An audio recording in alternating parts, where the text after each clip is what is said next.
TikTokda Nikole Manro degan amerikalik bloger ijtimoiy eksperiment o'tkazdi. Ya'ni sotsial eksperiment. Nima qildi desanglar, TikTokka video olish jarayonida 26 ta cherkovga qo'ng'iroq qiladi.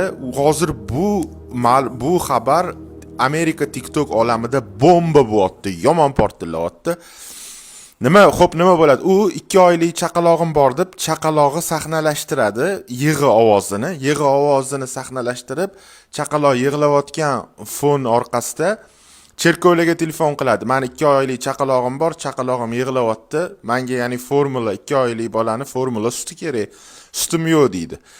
Ba'zilari kutib turing deydi, ba'zilari boshqa cherkovga qo'ng'iroq qiling deydi, bir-biriga soladi. Ba'zilari kelib ariza yozishingiz kerak, byurokratiya, hujjatbozlik deydi. Xullas 26 ta cherkov bunga rad javobini beradi, отказ javobini beradi.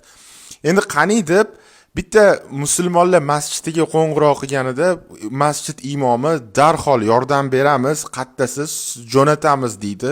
Hozir bu narsa Amerika ijtimoiy tarmoqlarida trend birinchi o'ringa chiqdi. TikTok olamida juda yomon tarqayapti bu narsa. Ya'ni musulmonlarga bo'lgan hurmat, Amerikada, Yevropada musulmonlarga bo'lgan hurmat tobora oshib boryapti. Ma'lumot bu eng sari oxirgi yangi xabarlardan biri.